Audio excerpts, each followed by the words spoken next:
Assalamualaikum warahmatullahi wabarakatuh. Apa kabar anak Umi yang soleh dan soleha? Semoga kalian semua dalam keadaan yang sehat. Dan tentunya semoga kalian semua selalu dalam lindungan Allah. Amin ya robbal alamin. Baiklah, bertemu lagi dengan Umi Evi. Kali ini Umi akan menjelaskan tema C tentang makanan sehat.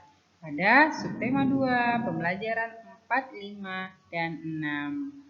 Seperti biasa, sebelum Umi menjelaskan materi, anak soleh dan soleha boleh mempersiapkan terlebih dahulu perlengkapan tulisnya dan juga buku cetak serta modulnya.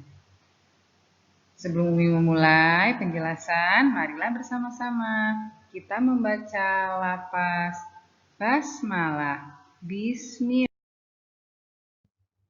Tujuan pembelajaran kita kali ini untuk PPKN, siswa mampu menjelaskan faktor pendukung keberagaman yang ada di Indonesia. Kemudian, siswa mampu menjelaskan makna keberagaman dalam cerita. Untuk bahasa Indonesia, siswa mampu menjelaskan cara penyampaian iklan. Kemudian, siswa mampu menyampaikan iklan dengan kata kunci. Untuk pelajaran IPA, siswa mampu menjelaskan gangguan organ pencernaan. IPS, siswa mampu menjelaskan pembangunan sosial budaya. Untuk SBDP, siswa mampu menampilkan tarian Bendrong Lesung dan siswa mampu mengidentifikasi properti yang digunakan dalam tarian daerah. Nah, ini dia tujuan pembelajaran kita untuk hari ini. Slide berikutnya ada ciri khas dari sekolah kita SDIT Baitul Jannah. Nah, dalam setiap pembelajaran tentunya selalu kita kaitkan dengan apa yang tertulis di dalam Al-Quran. Untuk menjelaskan faktor pendukung keberagaman itu ada dalam surat Al-Hujarat ayat 13. Menjelaskan cara penyampaian iklan itu ada pada surat At-Taubah ayat 70. Menjelaskan gangguan pencernaan itu ada pada surat Mujadilah ayat 15. Menjelaskan tentang pembangunan sosial ada pada surat Al-Baqarah ayat 60. Dan yang terakhir, menjelaskan tentang tarian daerah itu ada pada surat An-Nur ayat 27. Kita masuk ke pembelajaran pertama yaitu PPKN, faktor pendukung keberagaman Indonesia. Indonesia memiliki banyak keberagaman seperti contohnya makanan khas, tarian, alat musik, rumah adat, dan lain sebagainya. Keberagaman tersebut itu disebabkan oleh faktor-faktor sebagai berikut. Di antaranya adalah letak geografis, kemudian bentuk negara kepulauan, serta kondisi alam. Pelajaran yang selanjutnya adalah bahasa Indonesia, cara penyampaian iklan. Iklan juga digunakan untuk mempromosikan suatu acara atau kegiatan. Hal tersebut menunjukkan bahwa isi iklan harus disampaikan secara jelas agar orang lain dapat memahami pesan dalam iklan secara utuh. Oleh karena itu, penyampaian iklan seharusnya diperhatikan dengan seksama agar tidak terjadi kesalahpahaman terhadap isi iklan. Kata kunci dalam iklan. Kata kunci adalah kata atau frasa yang digunakan untuk mencocokkan iklan dengan istilah yang dicari atau dibaca oleh orang-orang. Ciri-ciri kata kunci iklan yaitu yang pertama, terdiri dari satu kata atau dua kata yang membentuk frase kata. Yang kedua, mengandung kata yang unik yang terdapat dalam sebuah iklan. Yang ketiga, mewakili sebagian besar atau keseluruhan topik ataupun konsep dan informasi dari sebuah iklan. Baiklah, masuk ke pembelajaran selanjutnya yaitu ilmu pengetahuan alam, gangguan organ pencernaan.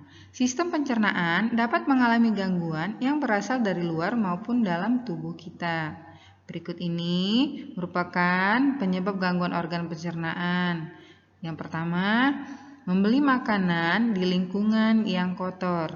Kemudian, pola makan yang tidak teratur dan suka menunda waktu untuk makan. Yang ketiga, kurangnya mengkonsumsi makanan yang berserat seperti buah-buahan dan sayur-sayuran. Yang terakhir, terlalu banyak mengkonsumsi makanan yang mengandung gula. Jadi, mengkonsumsi makanan yang banyak mengandung gula pun itu tidak baik untuk organ pencernaan kita.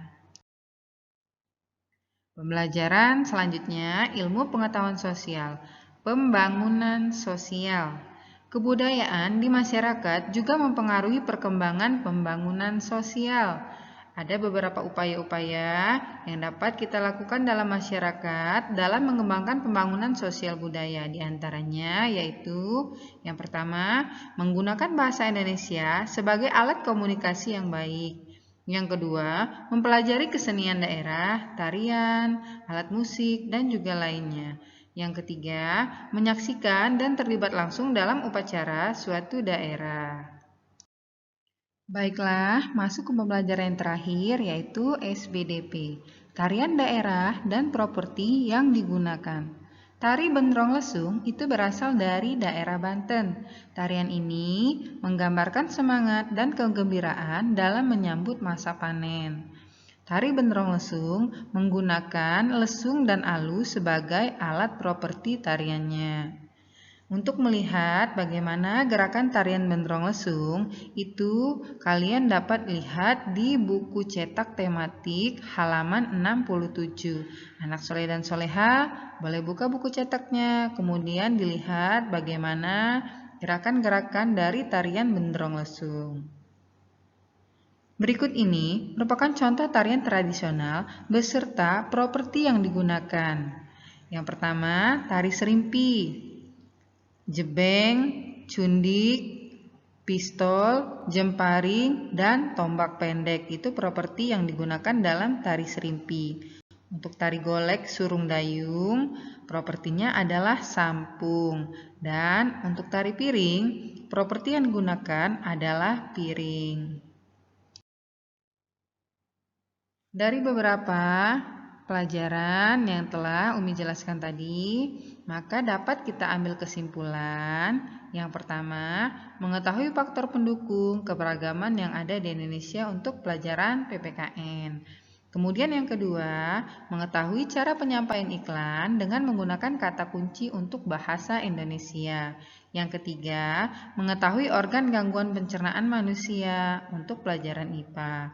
Yang keempat, mengetahui pembangunan sosial untuk pelajaran IPS. Yang kelima atau terakhir, mengetahui properti yang digunakan pada tarian Benderong Lesung serta tarian daerah lainnya. Itulah tadi kesimpulan yang kita dapatkan dari pembelajaran kita hari ini. Baiklah, sekian materi hari ini yang dapat Umi sampaikan. Semoga ilmu yang Umi berikan dapat bermanfaat bagi anak soleh dan soleha. Untuk latihan soal hari ini, untuk tugasnya, kalian kerjakan latihan soal yang ada pada modul halaman 19. Selamat mengerjakan latihannya, anak soleh dan soleha. Tetap semangat dalam menjalani segala aktivitas hari ini. Dan semoga kita semua selalu dalam lindungan Allah Subhanahu wa Ta'ala. Amin ya Robbal 'Alamin. Baiklah, sebelum Umi mengakhiri pembelajaran hari ini, Umi ingin menyemangati anak-anak soleh dan soleha semua. Tetap semangat dalam belajar dan terus mencari ilmu, sesuai dengan hadis riwayat Muslim, yaitu barang siapa yang menempuh jalan untuk menuntut ilmu, maka Allah SWT akan memudahkan baginya jalan menuju surga. Wassalamualaikum warahmatullahi wabarakatuh.